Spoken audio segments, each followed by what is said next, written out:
Bismillahirrahmanirrahim. Assalamualaikum warahmatullahi wabarakatuh. Innal hamdalillah nahmaduhu wa nasta'inuhu wa nastaghfiruhu wa na'udzu billahi min shururi anfusina wa min sayyiati a'malina. May yahdihillahu fala mudhillalah wa may yudlil fala hadiyalah. Asyhadu an la ilaha illallah wahdahu la syarikalah wa asyhadu anna Muhammadan abduhu wa rasuluh. Ya ayyuhalladzina amanu taqullaha haqqa tuqatih wa la tamutunna illa wa antum muslimun. Ya ayyuhalladzina amanu wa qulu qawlan sadida yuslih lakum a'malakum wa yaghfir lakum dzunubakum wa may yuti'illah wa rasulahu faqad faza fawzan adzima.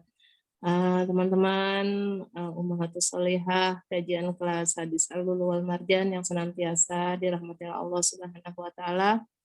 Alhamdulillah binikmatihi tatimus sholihah. Hari ini Allah pertemukan kita kembali dalam kajian rutin kita di hari Selasa yang sudah libur 1 bulan ya. Alhamdulillah hari ini kita semua masih diberikan nikmat iman, nikmat sehat, nikmat Islam, hingga Allah beri kita kemudahan untuk bisa duduk kembali di majelis ilmu ini.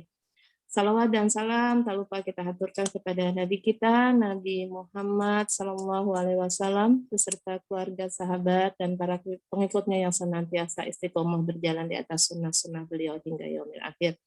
Mahal sebelum taklim dimulai, mari sama-sama kita awali taklim kita pada pagi hari ini dengan membacakan basmalah. Bismillahirrahmanirrahim. Hari ini masuk ke hadis 1242 Ustaz. Terakhir 1241. 1242. Orang yang pasti berbeda ya.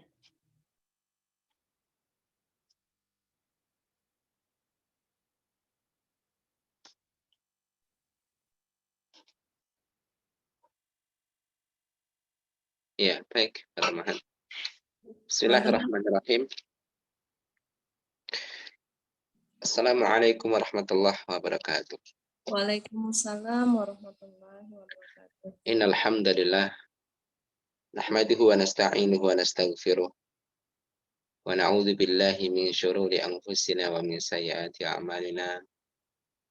May yahdihillahu fala mudilla lahu wa may yudlil fala hadiyalah. Asyhadu an la ilaha illallah wahdahu la syarika lah. Wa asyhadu anna Muhammadan abduhu wa rasuluh la nabiyya wa la rasula ba'da. Allahumma salli wa sallim wa barik ala nabiyyina Muhammadin wa ala alihi wa ashabihi wa man tabi'ahum bi ihsanin ila yaumil qiyamah. Amma ba'd. Ibu-ibu jamaah sekalian yang dirahmati Allah Subhanahu wa taala. Segala puja dan puji syukur kita panjatkan kepada Allah Subhanahu wa taala yang mana sampai saat ini masih memberikan untuk kita semuanya beragam kenikmatan. Nikmat berupa kesehatan, kesempatan. Alhamdulillah Allah juga sampai saat ini memberikan untuk kita semuanya nikmatul iman wal Islam. Dan mudah-mudahan nikmat ini akan senantiasa bersama kita kelak sampai kita berjumpa dengan Allah Subhanahu wa taala. Salawat dan salam malah kita haturkan kepada junjungan kita yaitu Nabi besar Muhammad sallallahu alaihi wasallam beserta keluarga beliau, para sahabat dan seluruh umatnya yang senantiasa istiqomah di dalam menjalankan sunnah-sunnah beliau hingga hari kemudian. Ibu-ibu para ummahat yang dirahmati Allah Subhanahu wa taala, kembali kita akan melanjutkan pembacaan hadis-hadis yang sahih dalam kitab Al-Lulu wal Marjan. Kita sampai pada hadis 1242.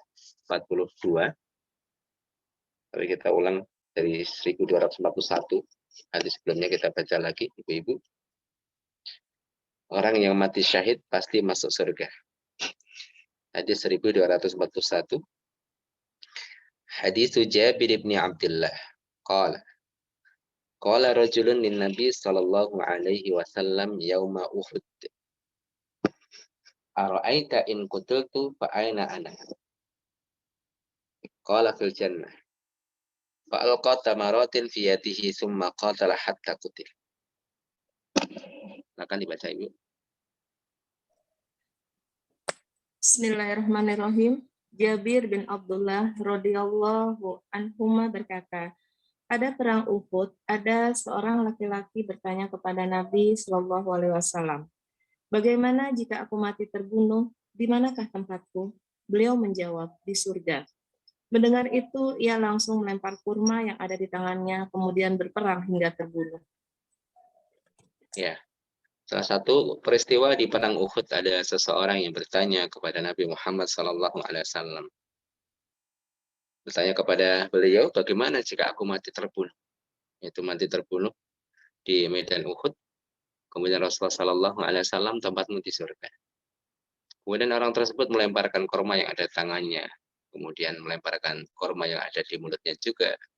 Kemudian berperang pada perang tersebut dan kemudian terbunuh di jalan Allah Subhanahu wa taala. Hadis ini menunjukkan bahwasanya amal soleh itu memiliki tingkatan-tingkatan yang berbeda. Sebagaimana kemaksiatan memiliki tingkatan berbeda-beda, ibu-ibu. Kemaksiatan ada yang mengurangi keimanan seseorang. Ada juga kemaksiatan yang bisa menghancurkan keimanan seseorang. Oleh karena itu ada pembahasan tentang nawaqidul iman, nawaqidul Islam, tentang amalan-amalan yang membatalkan Islam dan iman. Sebagaimana kemaksiatan, ketaatan juga demikian memiliki tingkatan-tingkatan yang berbeda. Ada amalan yang mampu menghapus banyak kesalahan dan mampu memasukkan orang ke dalam surga tanpa hisab. Di antaranya adalah mati syahid di jalan Allah Subhanahu wa taala. Ini janji Allah, janji Rasulullah sallallahu alaihi wasallam, orang yang mati di jalan Allah jaminannya surga. Dengan catatan bahwasanya jihadnya ikhlas karena Allah, hanya mengharapkan pahala dari sisi Allah, hanya mengharapkan ridho dari Allah Subhanahu wa taala. Kemudian dia tidak punya tanggungan dengan manusia, misalnya hutang, ini akan menunda dia masuk surga. Masuk surga insya Allah, namun akan tertunda masuk surga ya, karena dia punya tanggungan, sebagaimana dalam hadis yang lain tentunya. Oleh karena itu, para ummahat yang dirahmati Allah Subhanahu wa taala, orang yang soleh adalah mereka orang yang baik hubungan dia dengan Allah, serta baik hubungannya dia dengan sesama manusia. Tapi barakallahu fikum, ini adalah hadis, salah satu daripada hadis-hadis yang banyak sekali yang menjelaskan tentang keutamaan orang yang mati syahid di jalan Allah Subhanahu wa taala. Baik, hadis berikutnya, hadis 1242. Hadis Anas radhiyallahu anhu qala, ba'atsan Nabi sallallahu alaihi wasallam aqwaman min Bani Sulaim ila Bani Amir fi sab'ina falamma qadimu qala lahum khali ataqaddamukum fa in amminuni hatta uballighahum an Rasulillahi sallallahu alaihi wasallam wa illa kuntum minni qariban fataqaddam fa ammanuhu fa bainama yuhaddithuhum an Nabi sallallahu alaihi wasallam id awma'uhu ila rajulin minhum fa ta'anahu fa anfadahu fa qala Allahu akbar ustu wa rabbil ka'bah summa malu ala baqiyati ashabihi fa qataluhum illa rajulun a'rad sa'idal jabal qala hammam ahadu rijali sanad farahu akhar ma'ahu fa akhbara Jibril alaihi salam an-nabiy sallallahu alaihi wasallam annahum qad laku rabbahum wa radhiya anhum wa ardahum fa kunna naqra an ballighu qaumana an qad laqina rabbana wa radhiya anna wa ardana thumma nusikha ba'd fada'a alaihim arba'ina sabahan ala ri'lin wa zakwana wa bani lihyan wa bani usayyat alladhina asallahu wa rasulahu sallallahu alaihi wasallam. Silakan dibaca Ibu, hadis 1242.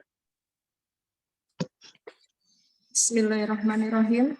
Anas radhiyallahu anhu berkata, Rasulullah Shallallahu Alaihi Wasallam mengutus 70 orang dari Bani Sulaim menemui suku Bani Amir.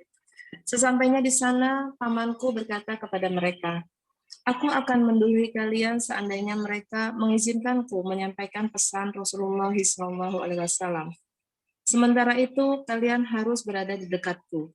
Ia pun maju ke depan barisan mereka, sementara orang kafir menjamin keselamatannya. Namun, ketika ia menyampaikan pesan Rasulullah SAW, salah seorang dari mereka menikamnya hingga tewas. Pamanku berkata, Allahu Akbar, demi Rob Ka'bah, aku telah beruntung. Setelah itu, mereka menyerang pasukan pamanku dan membunuh habis mereka, kecuali seorang laki-laki pincang yang melarikan diri ke gunung. Hamam berkata, menurutku ada laki-laki lain yang mampu melarikan diri bersamanya. Kemudian malaikat Jibril mengabarkan kepada Nabi Shallallahu Alaihi Wasallam bahwa mereka atau utusan yang telah dibunuh telah berjumpa dengan roh mereka. Dia ridho kepada mereka dan memberikan kebahagiaan kepada mereka. Mereka berkata, kami telah membaca, kami telah menyampaikan kepada kaum kami bahwa kami telah berjumpa dengan Rob. Dia ridho terhadap kami dan memberikan kebahagiaan kepada kami. Lalu ayat ini dihapus, kemudian Nabi Shallallahu Alaihi Wasallam berdoa selama 40 hari dalam sholat subuh, mengutuk perkampungan mereka. Zakwam, Bani Lahyan, dan Bani Usayah yang telah durhaka kepada Allah dan Rasulnya Shallallahu Alaihi Wasallam. Ya. Para ummahat yang dirahmati Allah Subhanahu wa taala. Rasulullah Shallallahu alaihi wasallam mengirim pasukan untuk menyampaikan dakwah pada satu kaum. Tapi kaum tersebut membunuh utusan Nabi Muhammad Shallallahu alaihi wasallam yang jumlahnya kurang lebih 70 orang. 70 orang yang mereka dibunuh oleh pasukan kafir.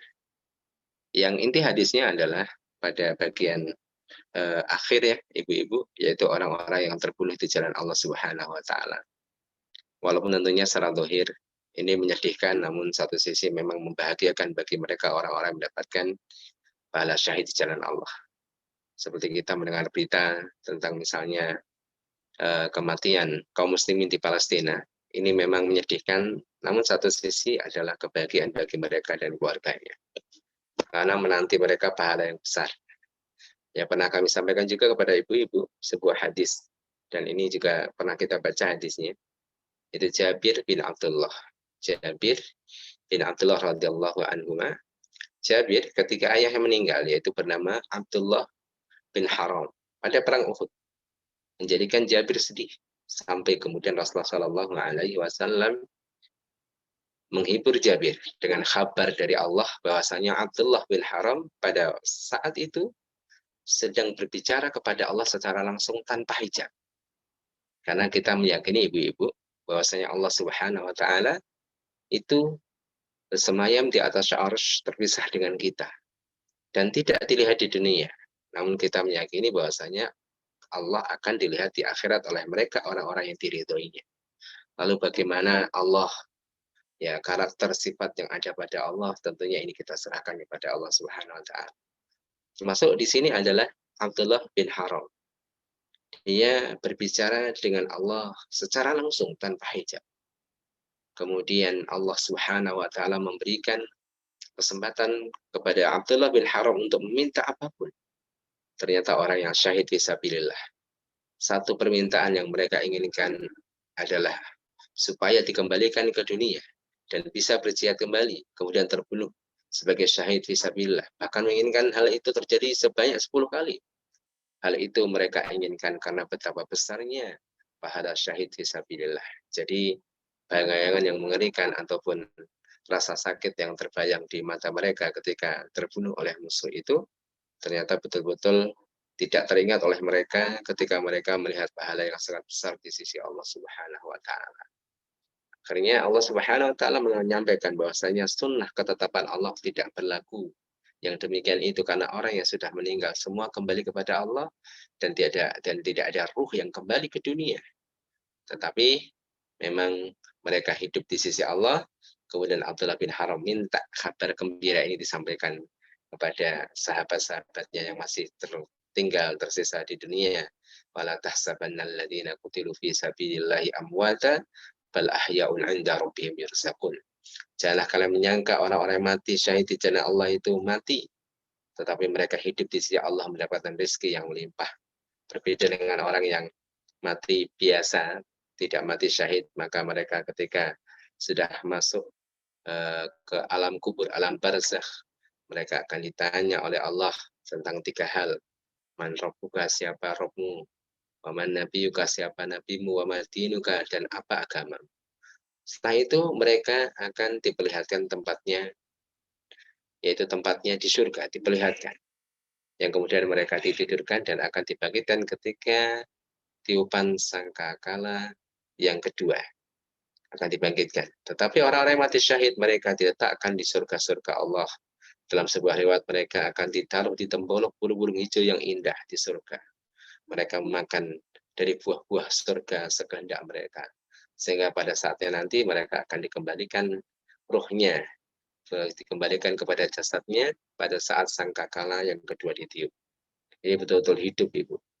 Makanya barakallahu fikum, ada ayat yang berbicara tentang mereka tapi ayatnya dihapus.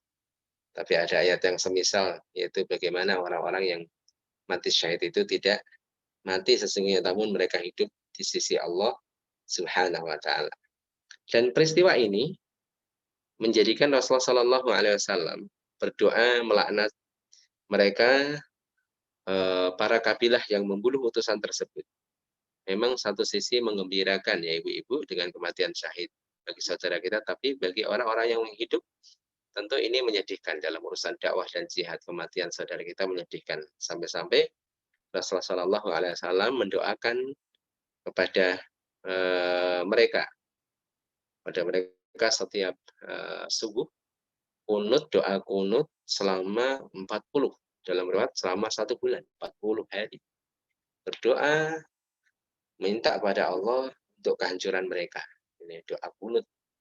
Doa kunut itu boleh dibaca di setiap waktu sholat, dan kunut ini kunut nazilah. Atau memilih beberapa waktu sholat, boleh tidak harus di setiap waktu sholat, misalnya subuh, maghrib, isya. Atau ngambil 2 waktu sholat, boleh saja, dan waktunya tidak harus sebulan atau 40 hari, sesuai dengan kondisi kebutuhan.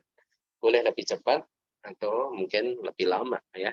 Kunut nazilah, kunut yaitu dilakukan ketika kaum muslimin tertimpa satu musibah, atau mereka sedang diintimidasi atau ditekan atau bahkan dibunuh oleh orang-orang kafir, maka boleh melaksanakan kunut nazilah.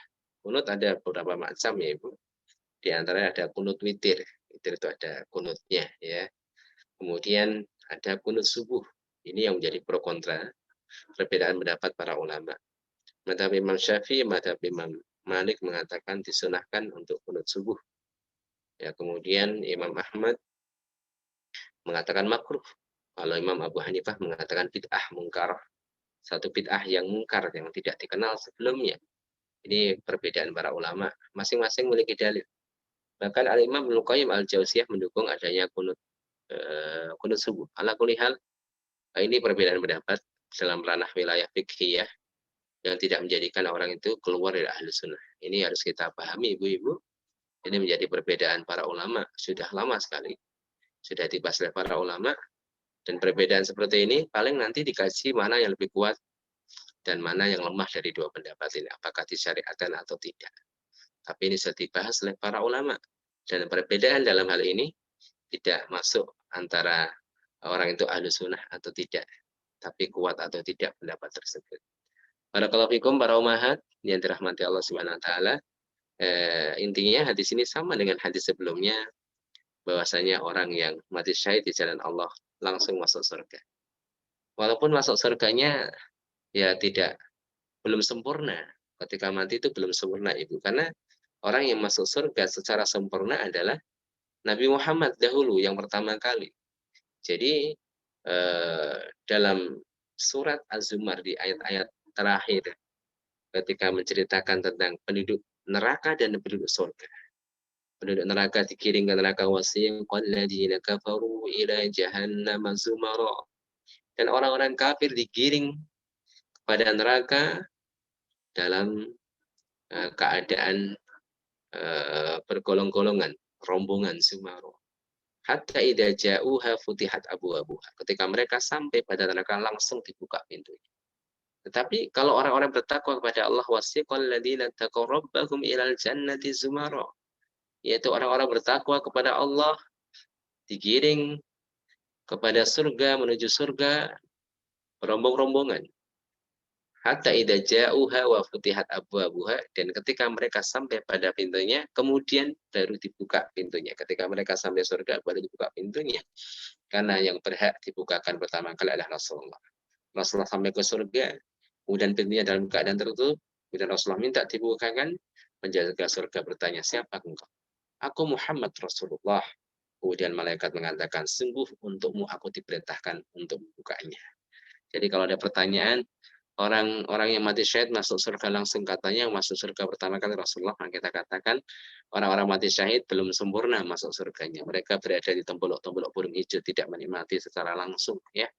Sedangkan orang yang masuk surga secara sempurna pertama kali adalah Nabi Muhammad SAW, diikuti para nabi dan para rasul yang lain.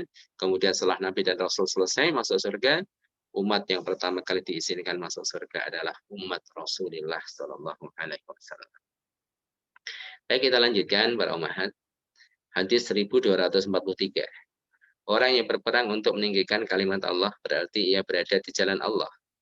Hadis Abi Musa radhiyallahu anhu qala, ja'a rajulun ila Nabi sallallahu alaihi wasallam faqala, ar-rajulu yuqatilu lil maghnam, wa rajulu yuqatilu lidh-dhikri, wa rajulu yuqatilu liyura makanu, faman fi sabilillah? Qala man qatala litakuna kalimatullahi hiyal ulya fahuwa fi sabilillah. Silahkan dibacain. Bismillahirrahmanirrahim. Abu Musa radhiyallahu anhu berkata, ada seorang laki-laki datang kepada Nabi Shallallahu Alaihi Wasallam lalu bertanya, seseorang berperang untuk mendapatkan ghanimah, seseorang berperang agar dikenang, dan seseorang berperang agar dipandang kedudukannya. Manakah yang ada di jalan Allah? Maka beliau bersabda, barang siapa yang berperang untuk meninggikan kalimat Allah, dialah yang di jalan Allah. Iya. Innamal a'malu binniyat. Sesungguhnya amal itu tergantung niatnya, apapun itu, Ibu. Serajin apapun kita beribadah kepada Allah, serajin apapun kita menghadiri majelis ta'lim, tapi ketika niat kita keliru, maka tidak ada artinya di sisi Allah Subhanahu wa Ta'ala.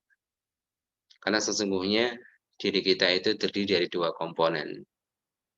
Ada jiwa, ada raga, ada zahir, ada batin. Ada fisik, ada kolbu. Kedua-duanya memiliki hak dan kewajiban. Tubuh kita, raga kita itu membutuhkan makanan sebagaimana kalbu kita juga membutuhkan makanan. Dia juga rentan terhadap makanan-makanan yang tidak sehat, racun, penyakit. Sebagaimana kalbu juga demikian. Maka sesungguhnya kita tidak hanya bercermin untuk raga kita, wajah kita, tapi hati kita. Hati kita apakah terserang penyakit? Itu harus kita identifikasi secara tepat, karena matinya hati itu efeknya berbahaya. Kalau raga berpenyakitan, puncaknya lah kematian. Tapi kalau matinya kalbu, maka kerusakan itu akan berlanjut menuju akhirat. Termasuk yang perlu kita perbaiki adalah niat. Amal ikhlas karena Allah, itu teorinya kelihatannya mudah, tapi prakteknya sulit. Maka perlunya riyadhah. Riyadhah itu latihan. Makanya dalam kesehatan fisik itu prinsipnya sama dengan kesehatan hati. Kesehatan fisik yaitu dengan makanan dan nutrisi yang sehat. Menghindari makanan yang dapat menimbulkan sakit, meninggalkan racun-racun yang membahayakan tubuh. Kemudian riyadhah, berolahraga. Kalbu juga demikian. Makanan, nutrisi, setiap ibadah adalah makanan. Ibadah-ibadah yang afdal itulah nutrisi, menghindari kemaksiatan karena itu adalah racun bagi kalbu. Dan kemudian riyadhah ada latihannya, termasuk keikhlasan misalnya ibu-ibu. Para salaf, para pendahulu kita itu mereka berlatih supaya ikhlas tumbuh di hati mereka. Sehingga mereka berusaha untuk tidak menampakkan amal, karena mereka berhati-hati. Karena orang yang menampakkan amal soleh ada potensi untuk riak. Kami katakan ada potensi, bukan berarti riak ya Ibu. Makanya jangan sibuk menilai hati orang lain, karena kita tidak ngerti hati orang lain. sibuklah dengan hati kita, tangisi diri kita, bermuhasabah dan perbanyak muhasabah. Apakah selama ini sekian tahun saya berada di jalan Allah betul-betul ikhlas karenanya? Apakah ketika saya dikritik kemudian saya mundur, ketika dipuji saya maju? Ini juga sebagai renungan untuk kita bersama. Bahkan para salaf itu tidak peduli dengan pandangan makhluk. Bahkan sebagian mereka itu mengatakan, aku tidak peduli dengan pandangan malaikat. Karena yang penting adalah pandangan Allah Subhanahu wa taala. Andaikan aku beramal tidak dilihat oleh malaikat, itu yang paling senang. Sampai seperti itu. Ikhlasnya kepada Allah Subhanahu wa taala. Menyembunyikan amalnya di hadapan orang biasa-biasa saja. Bahkan ketika mereka salat malam dalam keadaan Masya Allah, paginya wajahnya pucat, maka mereka mencelaki matanya, dikasih celak mata supaya kelihatan segar dan tidak kelihatan malamnya kurang tidur, ya. Kemudian mereka menahan untuk menguap di hadapan orang di pagi hari supaya apa? Tidak disangka mereka sholat malam. Betul-betul mereka menghadiahkan semua itu hanya kepada Allah, tidak peduli dengan pandangan orang. Tapi pada kalau itu termasuk jihad fisabilillah. Ada seorang sahabat namanya Buraidah bin Al-Husayb radhiyallahu anhu. Pada saat perang Khaybar, beliau memanjat pohon kurma. Karena sebab itu kemudian identitas beliau diketahui. Buraidah bin Al-Husayb radhiyallahu anhu ini kalau berjihad tidak dikenal oleh sahabat-sahabat yang lain. Dia berperang menutupi wajahnya, menutupi identitasnya, tidak dikenal. Tapi kemudian ketika perang Khaybar, beliau naik pohon kurma, akhirnya diketahui identitasnya. Apa yang terjadi? Beliau mengatakan, sungguh pada waktu itu, ada perbuatan dosa yang mana aku tidak tahu di dalam Islam ini dosa yang lebih besar pernah aku lakukan dibandingkan dosa itu, yaitu dosa ketika diketahui oleh orang lain pada saat dia berjihad fisabilillah. Di mata beliau itu adalah dosa, naudzubillah, ya. Jadi waliyatubillah kalau itu merupakan dosa, padahal itu tidak dosa tentunya. Ya, itu tidak dosa, itu seorang sahabat yang tawadhu, yang kemudian berusaha mengikhlaskan amalnya hanya kepada Allah Subhanahu wa taala. Baik, Ibu, maka hati-hati. Jihad yang amalnya besar bisa rusak dengan niat. Thalabul ilmi yang pahalanya besar bisa rusak dengan niat. Maka bercermin untuk hati kita, hatinya diketahui statusnya, apakah hatinya betul-betul sehat atau sakit atau memang sudah mati. Ya, menghuni raga ya, yang masih hidup namun hatinya mati. Wala'iyatubillah. Baik, hati-hati, jihad adalah litakuna kalimatullah yal aliyah. Apapun yang kita lakukan dalam rangka meninggikan kalimat Allah. Jadi jihad kalau kita artikan secara luas, apapun yang kita lakukan hari ini dalam rangka meninggikan kalimat Allah itu adalah jihad. Makanya kita hidup di negeri Indonesia ini, tantangan kita besar untuk menyebarkan dakwah ya ibu-ibu. Ya jihad kita hari ini jihad dakwah, sebarkan seluas mungkin. Mengkader sebanyak mungkin kader-kader. Ya, karena itu akan melanjutkan perjuangan kita. Kita berlomba dengan orang-orang yang ingin memadamkan kalimatullah. Orang-orang yang betul-betul tidak suka Islam itu berkembang. Mereka tidak suka dengan syiar-syiar Islam. Kita berlomba, berpacu dengan waktu. Tidak boleh kita santai-santai. Apa yang bisa kita lakukan untuk Islam? Dengan harta kita, dengan lisan kita, dengan tenaga kita, dengan upaya apapun yang bisa kita lakukan. Ya, adapun nanti hasilnya kita serahkan kepada Allah Subhanahu wa taala. Jadi kita ada visi dan misi. Seorang muslim itu harus bergerak, harokah, ya berharokah, bergerak Ibu. Ya bergerak, tidak statis tapi dinamis, bergerak terus dalam rangka menebarkan kebaikan. Tapi ingat, apapun yang kita lakukan karena Allah. Jangan sampai kita seperti dalam sebuah hadis Imam Bukhari, ada 3 orang yang amalannya hebat dalam Islam, yaitu orang ahli ilmu, yaitu qari'ul Quran, kemudian ahli sedekah, dan ahli jihad fisabilillah. Yauma tublas sarair, hari di mana nanti di akhirat akan diungkap sarair, seluruh rahasia hati seseorang. Akhirnya apa? Diketahui bahwa ketika golongan tersebut, mereka orang-orang yang hanya mencari pujian dunia. Orang yang jihad pengen dikatakan pemberani. Maka hati-hati ketika kita dalam berjuang, mengucapkan takbir dengan keras, Allahu Akbar. Niatkan karena Allah untuk mengentarkan musuh. Jangan supaya ingin dikatakan kita pemberani paling keras takbirnya. Jangan. Kita sedekah bukan pengen dikatakan kita tuh baik, keluarga kita baik. Bahkan banyak orang yang menyembunyikan, betul-betul menyembunyikan sedekahnya. Kemudian orang yang berjuang, berjihad, ya ahli ilmu semuanya, artinya jangan sampai masuk dalam sabda Nabi ketiga golongan tersebut adalah awwalu khalqin tasa'aru bihin nar, yaitu makhluk pertama kali yang tersengat oleh api neraka. Bukan mereka orang-orang yang tidak beramal, namun mereka orang-orang yang beramal namun hatinya rusak. Maka ibu tazkiyatun nufus, bagaimana kita mensucikan jiwa kita. Kalau zahir sucinya dengan wudu, tayamum, dengan mandi besar. Tapi kalau hati dengan taubat, ya taubat pada Allah, istighfar, istighfar, istighfar.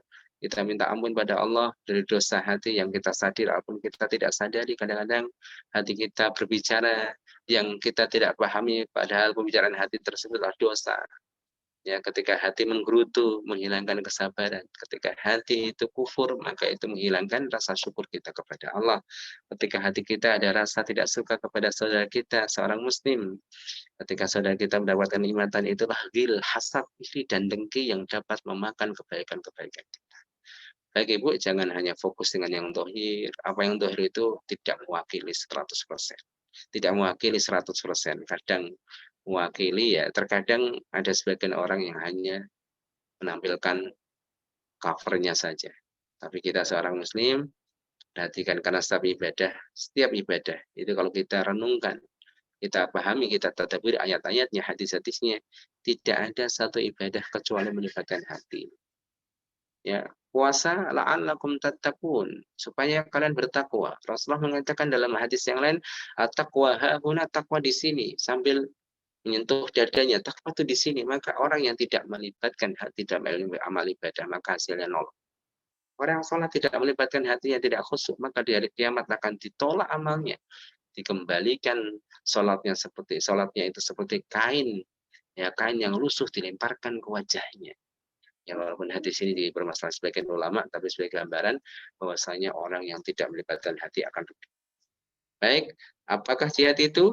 Jihad adalah litakuna kalimatullah yal ulya, supaya kalimat Allah tinggi. Makanya hari ini misalnya ada orang yang niat jihad, kemudian dengan niatnya itu dipraktekkan ternyata tidak meninggikan kalimat Allah, malah merendahkan, ditahan.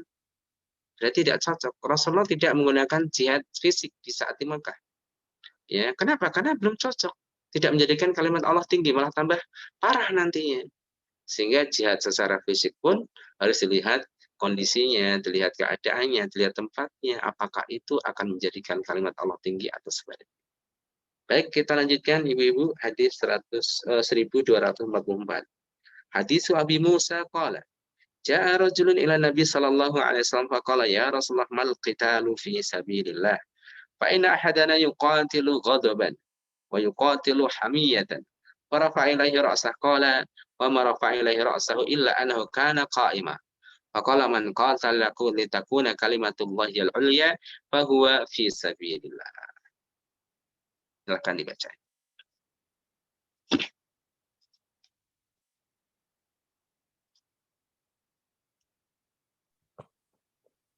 Abu Musa radhiyallahu anhu berkata, seorang laki-laki datang menemui Nabi Shallallahu Alaihi Wasallam dan bertanya, wahai Rasulullah, apakah yang disebut dengan perang fisabilillah atau di jalan Allah? Sebab di antara kami ada yang berperang karena marah dan ada yang berperang karena semangat. Beliau lalu mengangkat kepalanya ke arah orang yang bertanya. Dan tidaklah beliau mengangkat kepalanya kecuali karena orang yang bertanya itu berdiri. Beliau lalu menjawab, barang siapa berperang untuk meninggikan kalimat Allah, maka ia berperang di jalan Allah Azza wa Jalla. Iya. Baik, ada orang yang berperang karena marah.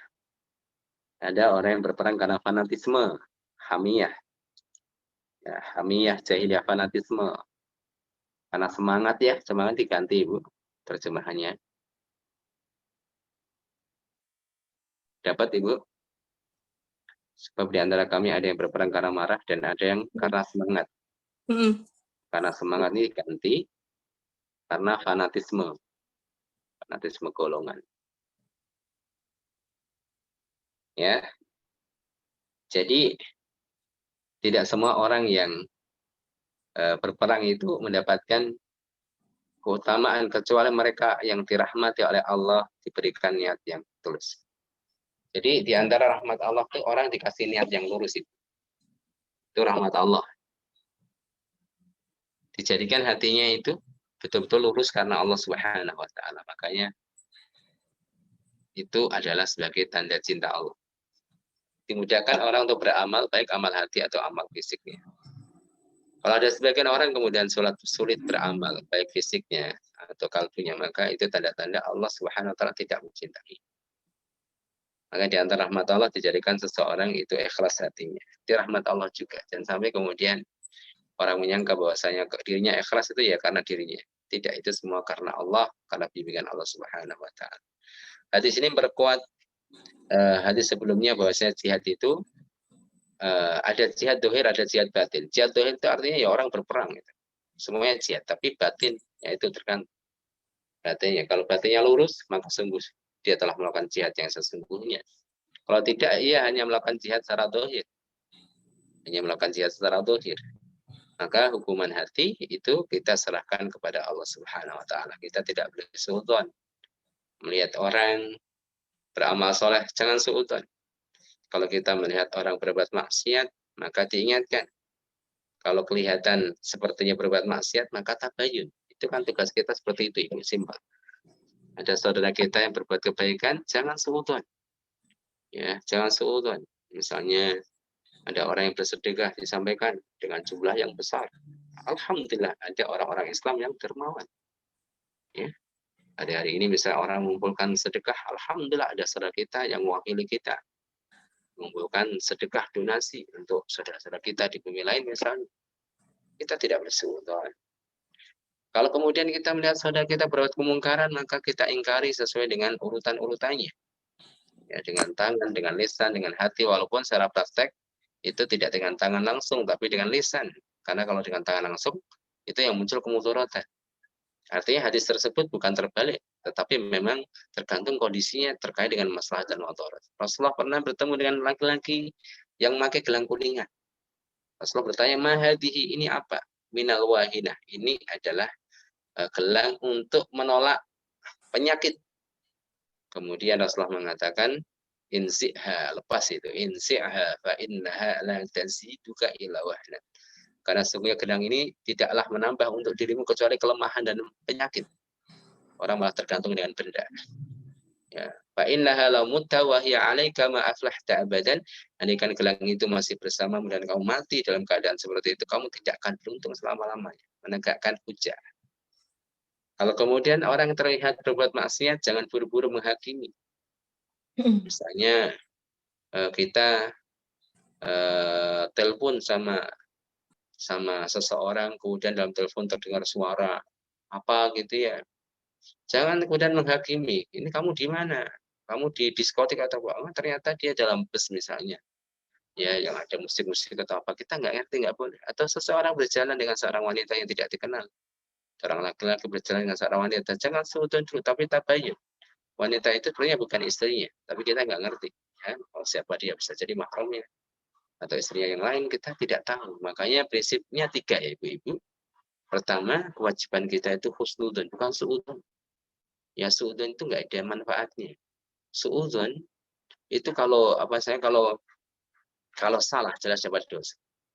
Ya, jelas dapat dosa itu. Makanya kewajiban kita itu husnudon.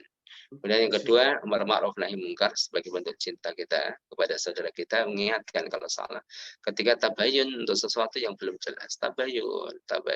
Ya, ini penting sekali. Tapi barakallahu fikum, jaga niat. Kemudian dalam hadis ini disebutkan Rasulullah Shallallahu Alaihi Wasallam tidak mengangkat kepalanya kecuali ketika panahnya berdiri. Tapi hendaknya menjaga adab apalagi dengan Rasulullah Shallallahu Alaihi Wasallam ya. Kita bertanya pada seseorang, maka melihat adab. Rasulullah jarang mengangkat kepalanya kecuali untuk satu hajat ya. Jadi bukan berarti nggak boleh mengangkat kepala ke langit. Walaupun ada sebagian salaf ibu diceritakan ada sebagian salaf selama 40 tahun nggak pernah mendongakkan kepalanya ke langit karena malu kepada Allah, karena ta'zim kepada Allah Subhanahu wa taala. Ini juga menunjukkan bahwasanya mereka para salaf meyakini bahwasanya Allah Subhanahu wa taala itu berada di atas langit. Tapi para ulama menjelaskan, Imam Az-Zahabi mengatakan boleh melihat langit untuk mengetahui waktu sholat, oh mataharinya sudah tergelincir atau belum. Atau untuk mengetahui arah dengan melihat rasi bintang. Oh rasi bintangnya di situ, oh arahnya ke sini, oh baratnya berarti ke sini. Itu boleh saja. Baik, kita lanjutkan bab berikutnya dan ini masih terkait dengan hadis semuanya.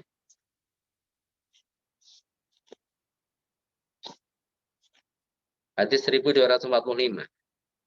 Hadis Umar bin Khattab radhiyallahu anhu qala, sami'tu Rasulullah sallallahu alaihi wasallam yaqul, innamal a'malu binniyah wa innama limri'in ma nawa. Faman kanat hijratuhu ila Allah wa rasulihi fa hijratuhu ila Allah wa rasulihi. Faman kanat hijratuhu ila dunya yusibuha aw imra'atin yatazawwajuha fa hijratuhu ila ma hajara ilaihi. Silakan dibaca. Bismillahirrahmanirrahim. Bismillahirrahmanirrahim.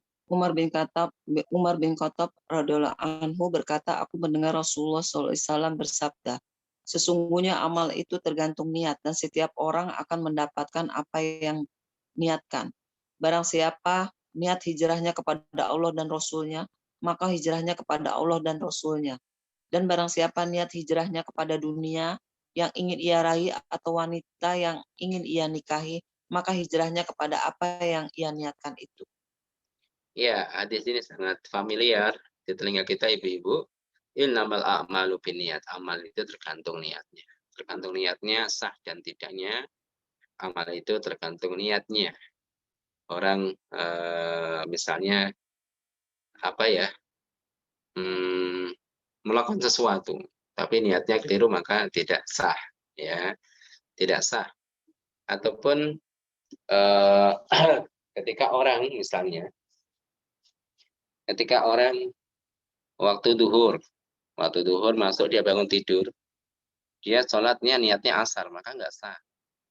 Ya, karena sholat duhur dia niatnya sholat asar, ataupun niat itu berpengaruh pada besar dan kecilnya pahala. Dan niat itu bisa membedakan antara amal ibadah dan adat kebiasaan. Itu niat itu. Innamal a'malu binniyat, dan niat itu tempatnya di hati. Di qalbu niat. Ya, azmun fil qalbi limtithal amal, yaitu keinginan hati untuk melaksanakan satu amal dalam hati. Lalu bagaimana dengan ucapan lisan? Itu hanya untuk membantu saja. Dalam beberapa madhab itu sebutkan, misalnya orang sholat atau apa ya, orang sholat ucapan sholli fardul maghrib, itu ucapan saja, tetap niat dalam hati. Jadi itu dilakukan sebelum takbir, sedangkan niat dilaksanakan ketika bersamaan dengan takbir. Niatkan, oh ya sholat duhur 4 rakaat, ya dalam hati saja. Tapi yang diucapkan sebelumnya itu bukan niat, itu membantu untuk menghadirkan niat ketika takbir. Sholli fardul maghribi salasa raka'atin mustaqbil qiblah imaman atau makmuman ya lillahi ta'ala. Baru angkat tangan, hadirkan niat. Bukan ketika mengucapkan ucapan tadi hanya untuk mengingatkan. Kalau sebagian ulama mengatakan itu bid'ah. Seperti Syekhul Islam Ibnu Taimiyah mengatakan itu tidak diajarkan oleh Nabi. Ya, tidak ada dalam sejarah salaf orang mengajarkan melafalkan niat. Ala kulli hal juga perbedaan pendapat antara para ulama. Yang paling penting para ulama itu sepakat bahwasanya orang yang tidak menghadirkan hatinya maka tidak sah niat yang diucapkan secara lisan. Itu sepakat para ulama. Dia mengucapkan sholli fardul maghrib ngomong 10 kali tapi nggak hadir hatinya, maka ya nggak sah. Maka al-ibratu fi niyyah iya al-qalb. Jadi ukuran niat seseorang itu adalah hatinya, ya. Hatinya niat. Kemudian segala sesuatu tergantung apa yang ia niatkan. Ya, segala sesuatu tergantung apa yang dia niatkan. Tapi bukan berarti ini dimaknai secara salah ya Ibu. Yang penting niatnya. Artinya yang penting niatnya itu amal baik akan menjadi baik dengan niat. Tapi amal buruk bukan berarti menjadi baik karena niat. Itu salah. Kenapa korupsi? Niat saya baik. Hasil korupsi saya berikan pada orang-orang fakir. Itu amal buruk. Kenapa kemudian orang berkholwat dengan wanita asing yang bukan mahramnya? Oh, niat saya baik, menemani dia kesepian. Itu tidak. Makanya ini dicatat ibu-ibu. Sesungguhnya amal kebaikan tergantung niatnya. Artinya berpahala atau tidak, sah atau tidak ya. Tapi amal keburukan itu bukan tergantung niatnya. Maka bukan berarti amal yang buruk otomatis jadi benar ketika niatnya benar, tidak. Ya. Baik, kemudian di sini sebutan hijrah, dan hijrah ada kaitannya dengan jihad. Hijrah yang amal besar tersebut tergantung niatnya. Kalau niatnya karena Allah ya pahalanya dari Allah. Kalau niatnya karena manusia, orang hijrah karena wanita, dulu ada orang yang hijrah karena yang menikahi seorang wanita di Madinah. Akhirnya dia terkenal ya, sebagai orang yang hijrah karena wanita. Ini sangat masyhur. Kita lanjutkan lagi, Ibu. Hadis 1246. Hadis Anas bin Malik radhiyallahu anhu qala kana Rasulullah sallallahu alaihi wasallam yadkhulu ala ummi Haram binti Milhan fatud'imuhu wa kanat ummu Haram tahta Ubadah bin Samit فدخل عليها رسول الله صلى الله عليه وسلم فأطعمته وجعلت تفلي رأسه فنام رسول الله صلى الله عليه وسلم ثم استيقظ وهو يضحك قالت فقلت وما يضحكك يا رسول الله قال ناس من أمتي عرضوا علي غزاة في سبيل الله يركبون سبج هذا البحر ملوكا على الأسرة أو مثل الملوك على الأسرة قالت فقلت يا رسول الله ادعو الله أن يجعلني منهم فدعا لها رسول الله صلى الله عليه وسلم ثم وضع رأسه ثم استيقظ وهو يضحك فقلت وما يضحكك يا رسول الله قال ناس من أمتي عرضوا علي غزاة في سبيل الله كما قال في الأول قال فقلت يا رسول الله ادعو الله أن يجعلني منهم قال أنت من الأولين فركبت البحر في زمان معاوية بن أبي سفيان فسرعت عن دابتها حين خرجت من البحر فهلكت. Ya. Bismillahirrahmanirrahim. Anas bin Malik radhiyallahu anhu meriwayatkan bahwa Rasulullah SAW pernah menemui Ummu Haram binti Milhan, istri Ubadah bin Samit. Kemudian ia menghidangkan makanan untuk beliau. Setelah itu Rasulullah SAW masuk, maka dihidangkan makanan untuk beliau dan Ummu Haram menyisir rambut beliau. Lalu Rasulullah pun tertidur dan ketika bangun sambil tertawa. Ummu Haram bertanya, mengapa Anda tertawa, wahai Rasulullah? Beliau menjawab, sekelompok umatku diperlihatkan Allah Ta'ala kepadaku. Mereka berperang di jalan Allah, mengarungi lautan dengan kapal, yaitu para raja di atas singgasana atau bagaikan para raja di atas singgasana. Perawi ragu antara keduanya. Ummu Haram berkata, wahai Rasulullah, doakanlah semoga saya termasuk di antara mereka. Kemudian beliau mendoakannya. Setelah itu beliau meletakkan kepalanya hingga tertidur. Tiba-tiba beliau terbangun sambil tertawa. Ummu Haram berkata, lalu saya bertanya, wahai Rasulullah, kenapa Anda tertawa? Beliau menjawab, sekelompok umatku diperlihatkan Allah Ta'ala kepadaku. Mereka berperang di jalan Allah. Sebagaimana sabda beliau yang pertama. Ummu Haram berkata, lalu saya berkata, wahai Rasulullah, doakanlah saya semoga termasuk di antara mereka. Beliau bersabda, kamu termasuk dari rombongan pertama. Pada masa pemerintahan Muawiyah, Ummu Haram turut dalam pasukan Islam berlayar di lautan untuk berperang di jalan Allah. Ketika mendarat, ia terjatuh dari kendaraannya hingga meninggal dunia. Iya, barakallahu fikum. Ini Masya Allah hadis nubuah Nabi, menunjukkan nubuah Nabi ya. Sekaligus ini menunjukkan keutamaan perang di laut. Yang pada Nabi belum ada pasukan laut. Pasukan laut pertama kali pada masa Muawiyah radhiyallahu anhu. Nabi Muhammad SAW mengabarkan satu saat akan terjadi seperti itu. Dalam mimpinya Nabi Muhammad melihatkan pasukan dari umatnya yang mereka naik kapal. Masya Allah. Ini adalah nubuat Nabi Muhammad SAW sekaligus pujian terhadap mereka yang berjihad, ya berjihad di laut. Ya, berjihad bukan hanya di darat saja, berjihad di laut. Itu juga memiliki keutamaan yang luar biasa. Jadi mimpi Nabi itu adalah wahyu. Kalau mimpi kita sebagiannya jelas tidak wahyu ya Ibu, tapi ada mimpi dari Allah, ada mimpi dari pikiran kita sendiri, ada mimpi dari syaitan. Ya, bermacam-macam. Makanya mimpi itu, ru'yatul mukmin itu adalah satu bagian dari 46 bagian nubuah. Itu menunjukkan bahwa mimpi itu memiliki otoritas yang hebat Ibu. Makanya apa yang dilihat dalam mimpi itu terkadang lebih tinggi kedudukannya dari apa yang dilihat secara nyata. Karena otoritas mimpi itu besar sampai-sampai Rasulullah Sallallahu Alaihi Wasallam ketika usai sholat sering bertanya kepada para sahabat, siapakah yang melihat mimpi tadi malam? Siapa yang mimpi ini? Siapa mimpi ini? Menunjukkan bahwasanya mimpi itu Masya Allah memiliki otoritas yang tinggi. Karena kita tidak bisa mengaturnya. ya tidak bisa mengaturnya. Mimpi ini tidak bisa mengaturnya. Makanya mimpi itu tidak sembarangan. Makanya kalau orang bermimpi juga tidak mudah mentakwilkannya. Kemudian juga ya tidak kemudian meremehkannya. Maka mimpi yang baik berasal dari Allah, dan ini juga dilihatkan dalam Al-Quran, ya, disampaikan pada kita mimpi Nabi Yusuf alaihissalam. Nabi Yusuf, Nabi Yakub adalah para nabi yang diajarkan takwil mimpi. Takwil mimpi, Masya Allah. Ya, dan kemudian ada mimpi dari setan. Ya, mimpi dari setan keburukan, berada di tempat yang gelap, tempat yang sepi, menakutkan, itu setan. Ya, kemudian mimpi yang menjadikan kita ragu akan keimanan kepada Allah. Ya, jadi kalau mimpi para nabi mutlak adalah wahyu, tapi kalau mimpi manusia dibagi menjadi 3 bagian. Ru'yatun minallah, ada mimpi dari Allah, ada ru'yatun minasyaitan, mimpi yang buruk, maka disunahkan supaya kita meludah ke arah kiri kita dan mengucapkan a'udzubillahi minasyaitonirrajim, dan disunahkan pula untuk kita menggeser posisi kita.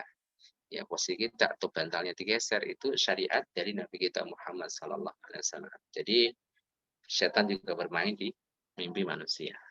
Ya, itu memang Allah berikan kekuatan kepada setan dari kalangan jin, bisa bermain di mimpi manusia. Makanya kita banyak-banyak berlindung kepada Allah Subhanahu wa taala dari musuh yang tidak nampak.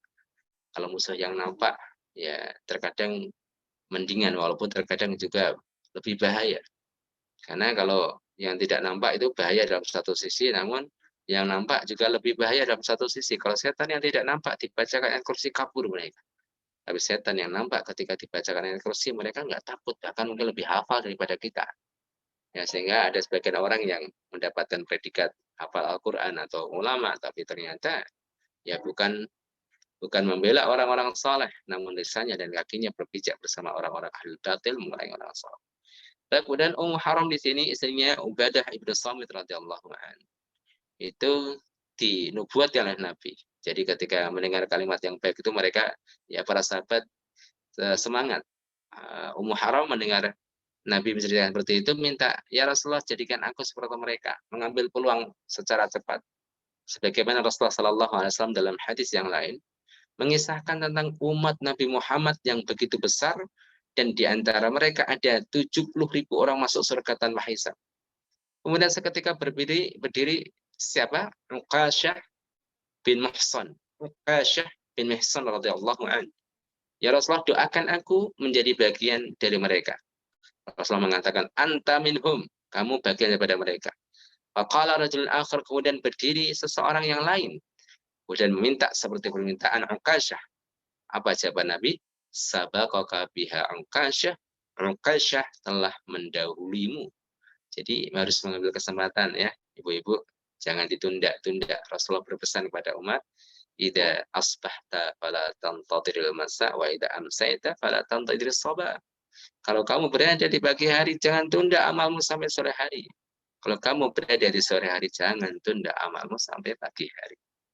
Kemudian ini terjadi, Haram pada masa Muawiyah, pembentukan pasukan laut pertama kali dalam Islam. Beliau turut serta dengan pasukan yang dikirim oleh Muawiyah, dan beliau meninggal dalam keadaan berjihad, artinya dalam keadaan dia berangkat menuju jihad fisabilillah.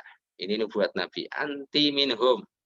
Ya, kamu akan bersama mereka, anti minal awwalin. Ya, kamu akan bersama pasukan-pasukan awal mereka. Ya, di sini.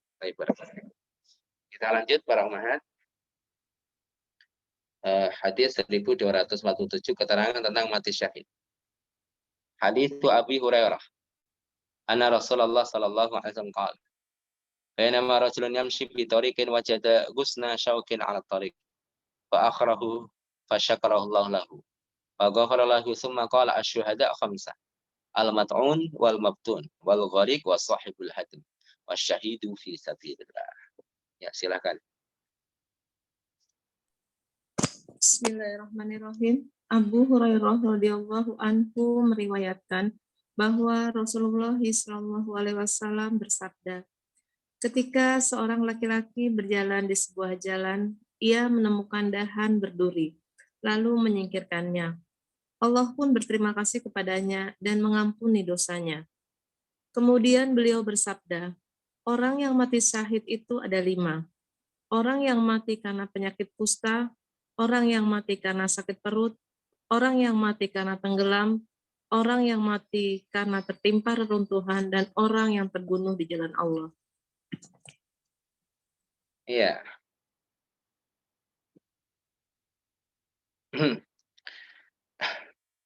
Di antara perbuatan yang dipuji oleh Nabi adalah seseorang yang menghilangkan gangguan dari jalan. Allah berterima kasih. Allah berterima kasih. Allah berterima kasih pada orang seperti ini. Kalau kita berbuat baik gitu, mendapatkan ucapan terima kasih dari orang senang ini. Ini bukan orang lagi, tapi Allah Rabbul Alamin Sang Khalik yang berterima kasih. Kalau Allah berterima kasih tidak diam, pasti Allah balas dengan setimpal bahkan berkali lipat. Kemudian dalam hadis ini Rasulullah menyebutkan macam-macam orang yang mendapatkan pahala syahid di jalan Allah. Yang pertama al-mat'un. Al-mat'un di sini diartikan orang yang kena wabah ya, penyakit wabah, bukan kusta. Ini diralat Ibu terjemahnya. Orang yang mati karena penyakit kusta ini diralat, diganti orang yang mati karena wabah seperti wabah hari ini gitu ya. Wabah pandemik corona. Nah, ini juga mat'un, orang yang terkena wabah. Wal mabtun, orang yang sakit perut. Sakit perut ini mencakup semuanya, bukan sakit perut yang mulus saja, tapi organ dalam. Sakit paru, sakit jantung, sakit itu termasuk masalah. Para ulama menjelaskan demikian. Apa-apa yang ada dalam perutnya dan dadanya, penyakit apa, sakit ususnya, sakit parunya, itu semua masuk di sini. Maka kalau orang sabar, ya kena penyakit paru, dia sabar, maka dia mendapatkan pahala syahid masalah. Wal gharik, orang yang tenggelam. Orang yang tenggelam, mati dalam keadaan tenggelam. Ya. Ini juga mendapatkan pahala syahid. Wasahibul hadam, orang yang mati karena tertimpa runtuhan atau benturan. Karena runtuhan atau benturan benda yang keras. Wasyahid fisabilillah, dan orang yang terbunuh khusus di jalan Allah Subhanahu wa taala. Makanya syahid itu ada keadaan mereka ada 3. Ada syahidun fid dunya wal akhirah. Ada orang yang syahid dunia dan syahid akhirat, yaitu mereka para mujahid yang berperang di jalan Allah, syahid di dunia, dan syahid pahala mendapatkan pahala syahid di akhirat. Ya, syahid di dunia itu diperlakukan seperti mereka orang-orang yang syahid tidak dimandikan. Ada orang yang syahid di dunia namun tidak di akhirat. Orang yang berjihad namun niatnya keliru. Jihad tapi niatnya keliru. Mati syahid kelihatannya tapi tidak dapat apa-apa. Ada orang syahid akhirat, di dunia tidak berperang tapi dapat pahala syahid. Apakah sama dengan pahala syahid yang mati di Allah? Allah alam bisawab. Intinya dapat pahala syahid. Seperti apa pahalanya kita serahkan pada Allah. Seperti orang-orang ini sini, Bu. Orang misalnya kena wabah penyakit, ya harusnya diperlakukan sebagaimana kaum muslimin, ya dimandikan. Tapi ya Allah alam bisawab. Mungkin pandangan medis hari ini ya kalau dimandikan ular atau apa. Tapi intinya orang-orang yang mendapatkan pahala syahid di akhirat dengan mati di dunia secara khusus disebut oleh Rasulullah, misalnya mati tenggelam atau mati karena kecelakaan, ya itu tetap dimandikan. Tidak sebagaimana orang yang terbunuh di jalan Allah ketika berjihad.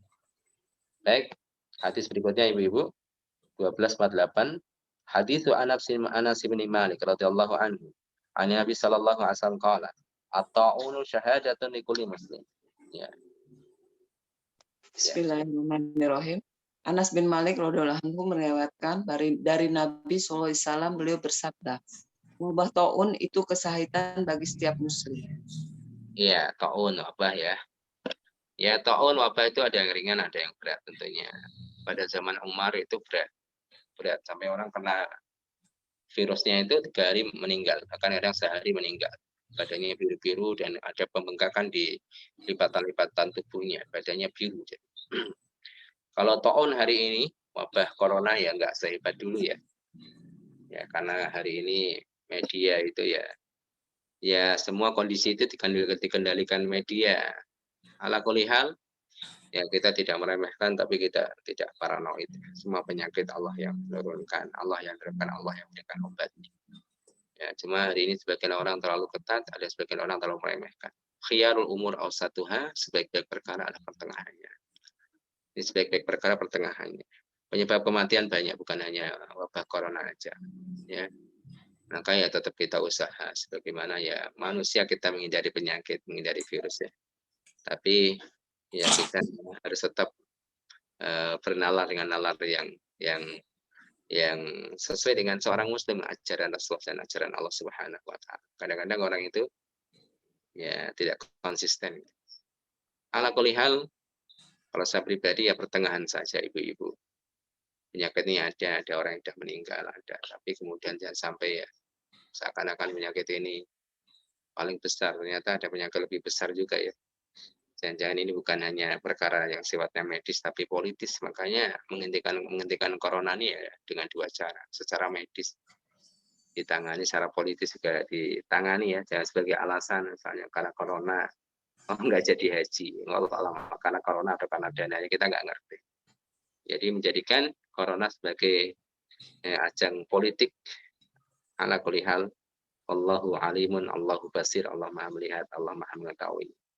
Baik ibu-ibu, paham ya, jadi kalau orang takdirkan mati karena wabah syahid ya Masya Allah. Tapi nggak usah minta, kapan kena corona, kapan mati, nggak boleh. Kita minta kesehatan, minta ampunan kepada Allah Subhanahu wa Ta'ala. Jadi taun itu bertingkat-tingkat. Kalau taun hari ini tidak sekuat taun pada zaman Umar bin Khattab radhiyallahu anhu. Kemudian hadis berikutnya, hadis 12:49. Akan selalu ada umat Muhammad yang perjuangkan al-haq. Hadisul Mughirah bin Syu'bah ani Nabi sallallahu alaihi wasallam qala la yazalu nasun min ummati zahirina hatta ya'tiyahum amrullah wa hum zahirun. Ya, silakan dibaca ibu-ibu. 12:49. Bismillahirrahmanirrahim. Al-Mughirah bin Syu'bah radhiyallahu anhu meriwayatkan dari Nabi Shallallahu alaihi wasallam. Beliau bersabda, akan senantiasa ada sekelompok orang-orang dari umatku yang akan menang hingga datang ketetapan Allah atas mereka dan mereka dalam keadaan menang. Iya. Jadi akan senantiasa ada umat yang membela kebenaran sampai datang keputusan Allah. Jadi diartikan hingga datang angin yang mencabut seluruh nyawa beriman, laki-laki maupun wanita. Menjelang hari kiamat nanti, orang-orang yang beriman akan dicabut nyawanya walaupun imannya hanya sebesar biji sawi atau biji bayam, biji yang kecil. Yang tersisa hanya orang-orang kafir. Jadi nanti sejak Nabi Muhammad diutus sampai akhir zaman itu ada orang-orang yang membela kebenaran. Itu disebutkan dalam hadis yang lain sampai nanti umat akhir zaman berperang melawan Dajjal bersama Mahdi dan bersama Nabi Isa. Jadi tidak ada kemudian orang diam, pasti ada yang berbicara. Ini karakter umat ini, Ibu. Umat ini tidak pernah sepakat di atas kezaliman, tidak pernah sepakat di atas kesesatan. Pasti ada yang ingatkan. Sekuat apapun, sezalim apapun satu kelompok, seseorang, penguasa atau apapun, pasti ada yang berani mengingatkan. Ini sudah tabiat umat ini sampai hari kiamat. Ya, sampai hari kiamat, sampai tidak ada lagi yang seperti itu karena orang-orang beriman dicabut nyawanya. Sehingga bisa kita simpulkan, tabiat orang beriman adalah ya'muruna bil ma'ruf wa yanhauna 'anil munkar, memerintahkan yang ma'ruf, mencegah kemungkaran. Kalau orang-orang munafik, ya'muruna bil munkari wa yanhauna 'anil ma'ruf, yaitu mereka merintahkan yang mungkar, kemudian melarang yang ma'ruf. Mereka melarang yang ma'ruf, memerintahkan kemungkaran. Ya'muruna bil munkar, merintahkan yang mungkar dan melarang yang ma'ruf. Itu orang-orang munafik. Waliyadzubillah. Jadi kita yakin akan hal ini dan mudah-mudahan kita termasuk dari golongan orang-orang ini, Ibu, yang senantiasa memperjuangkan kebenaran. Kalau umat ini memperjuangkan kebenaran, kita salah satu darinya. Kalau ada 1000 orang yang memperjuangkan kebenaran, yakinkan, pastikan diri Anda salah satu bagian darinya. Kalau ada 100 yang memperjuangkan kebenaran, yakinkan kita dari 100 itu. Sampai kemudian 10, maka yakinkan kita dari 10 orang itu. Sampai kalau hanya ada 1 orang yang memperjuangkan kebenaran, yakinkan 1 orang itu diri Anda. Seperti ini, Bu. Jadi senantiasa ada. Sepahit apapun, sekeji apapun masa, pasti ada orang yang tegak membela kebenaran. Ya, membela kebenaran, berperang di jalan Allah Subhanahu wa taala. Yang ini merupakan sifat Thaifah Mansurah. Thaifah Mansurah sebagian ulama mengatakan adalah nama lain daripada Ahlus Sunnah. Ada juga mengatakan Thaifah Mansurah adalah kelompok inti daripada ahli sunnah wal jamaah, dari kalangan alimnya, dari kalangan ahli tafsirnya, dari kalangan ahli fikihnya, dari kalangan para pejuang fisabilillah. Mereka Taifah al-Mansurah. Kalau ahli sunnah secara umum, ada awamnya, ada alimnya, ada mujahidnya, ada non-mujahidnya. Mereka disebut dengan al-firqah an-najiyah. Ini istilah para ulama. Tapi sebagian ulama seperti Syekhul Islam Ibnu Taimiyah, kemudian ulama kontemporer seperti Syekh bin Baz, dan ulama-ulama yang lain, At-Taifah al-Mansurah al-Firqah an-Najiyah itu adalah nama lain daripada Ahlus Sunnah wal Jamaah. Kita baca lagi hadis 1250. Hadis Muawiyah qala, sami'tu Nabi sallallahu alaihi wasallam yaqul, la yazalu min ummati ummatun qa'imatun bi amrillah la yadhurruhum man khadalahum wala man khalafahum hatta ya'tiyahum amrullah wa hum ala dzalik. Silahkan dibaca. Muawiyah berkata, aku mendengar Nabi SAW bersabda, akan senantiasa ada dari umatku sekelompok umat yang melaksanakan perintah Allah. Orang yang menghina dan orang yang menyelisihi mereka tidak akan dapat membahayakan mereka hingga datang ketetapan Allah atas mereka, dan mereka terus dalam keadaan seperti itu. Tidak akan membahayakan orang yang menghina ataupun orang yang merendahkan, khadalahum, merendahkan. Khadalahum wala man khalafahum, dan juga menyelisih mereka. Jadi ini juga sebagai isyarat bahwasanya musuh ahli kebenaran itu ada dua. Orang-orang yang menghinakan atau orang-orang yang menghinakan itu adalah dari golongan di luar Islam. Hati-hati. Jadi tantangannya pertama dari ekstern itu. Yang kedua, laman khalafahum, dan tidak membahayakan bagi mereka orang yang menyelisihi. Orang menyelisihi itu dari satu agama. Dari kalangan orang-orang munafik. Ini sudah dinaskan. Jadi hadis ini sebagai motivasi kita. Perjuangan itu pasti ada dua kelompok, baik ekstern ataupun intern, yang kemudian menghalangi. Kelompok-kelompok yang menghinakan Islam dari kalangan orang-orang non-Islam, ataupun kelompok-kelompok yang menyelisihi perjuangan, yang menamakan diri mereka itu sebagai Muslim. Namun kalau bicara tentang perjuangan Islam, dianggap ekstrim, dianggap radikal atau apa itu. Ibu-ibu, jadi hadis ini jelas. Akan tetap senantiasa ada umat yang berada di atas kebenaran sampai Allah menetapkan keputusannya, yaitu mencabut semua orang-orang yang beriman dengan cara menghembuskan angin yang lembut dari arah Yaman, mencabut jiwa-jiwa orang yang beriman. Baik para ummahat, saya kira cukup hadis-hadis yang kita baca. Nanti 3 hadis lagi kita masuk pada masalah sembelihan, berburu hewan yang boleh dimakan, apa yang haram, gitu. Nanti kita masuk dalam pembahasan fikih, Ibu. Mudah-mudahan kita bisa khatam tinggal sedikit, insyaallah.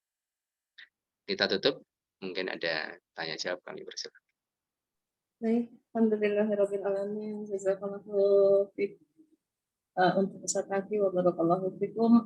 Ummahat, jika ada yang mau bertanya dipersilakan, bisa langsung buka kolom audionya ya. Tafadhol.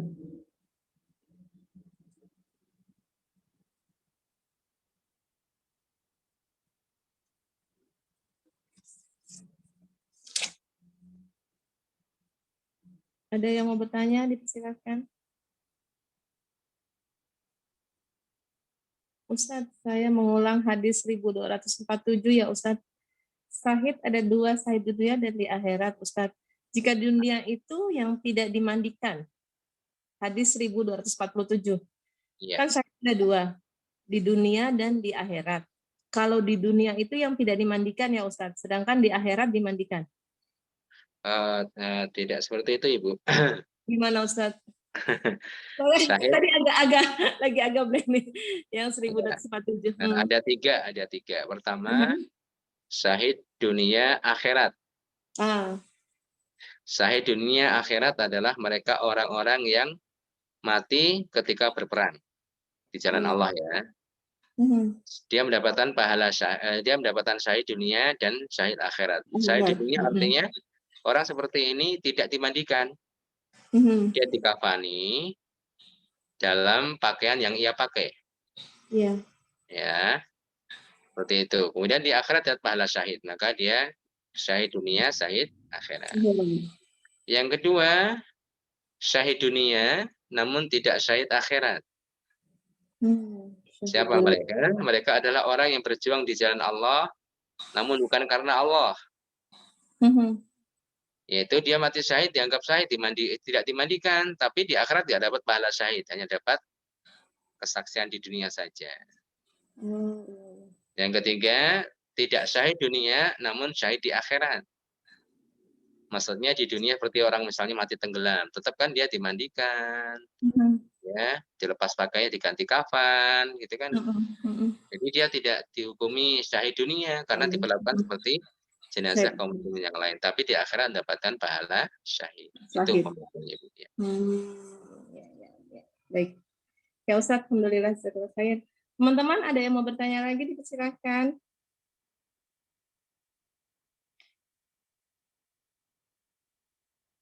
Ustaz, tanya lagi. Kalau masalah vaksin itu gimana ya Ustaz baiknya?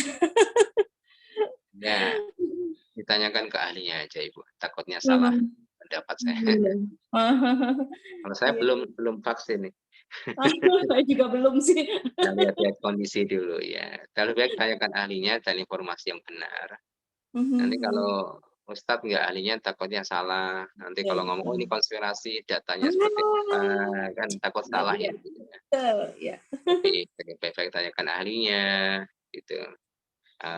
Apa sih positif negatifnya? Itu tanyakan ahlinya, nggak boleh kemudian don prasangka yang nggak ada datanya ya Bu.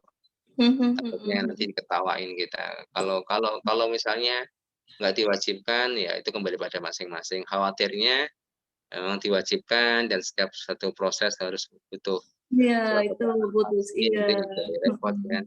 Iya betul, iya. Tapi sampai saat ini saya belum sih, saya sama keluarga belum. Belum ya. Ya. Saya juga belum sih Ustaz. Kalau memang belum vaksin. 70% aja udah vaksin, berarti 30%-nya udah bebas gitu. Ya apa namanya? Ya kadang-kadang gimana ya, vaksin nggak menjamin, jadi kalau nggak menjamin ya. Iya, betul Ustaz. Jadi ragu. Iya. Ya kembali pada inilah Ibu. Masing-masing ya, kondisi. Kalau nggak wajib ya berarti kembali pada personal. Masalahnya kalau nanti susah pengurusan macam-macam gitu ya, mau pergi kemana harus ada ini susah jadinya. Itu yang agak susah karena kita hidup berada di sebuah sistem yang kita nggak bisa menghindar. Gitu. Iya. Baik, jazakallah khair Ustaz. Teman-teman ada lagi yang mau bertanya, dipersilahkan. Silahkan jika ada yang mau bertanya. Kalaupun tidak ada yang bertanya, kayaknya kita sudahi ya Ustaz. Alhamdulillah. Baik, jika tidak ada yang bertanya, alhamdulillah kajian kita berakhir di hadis 1250 ya, teman-teman. Kita tutup dulu kajian kita pada pagi hari ini dengan membacakan doa kafaratul majlis dan hamdalah. Subhanaka Allahumma wa bihamdika asyhadu an la ilaha illa anta astaghfiruka wa atubu ilaik. Alhamdulillahirabbil alamin. Yang benar hanya dari Allah semata, yang salah dari saya pribadi. Akhirul kalam. Assalamualaikum warahmatullahi wabarakatuh.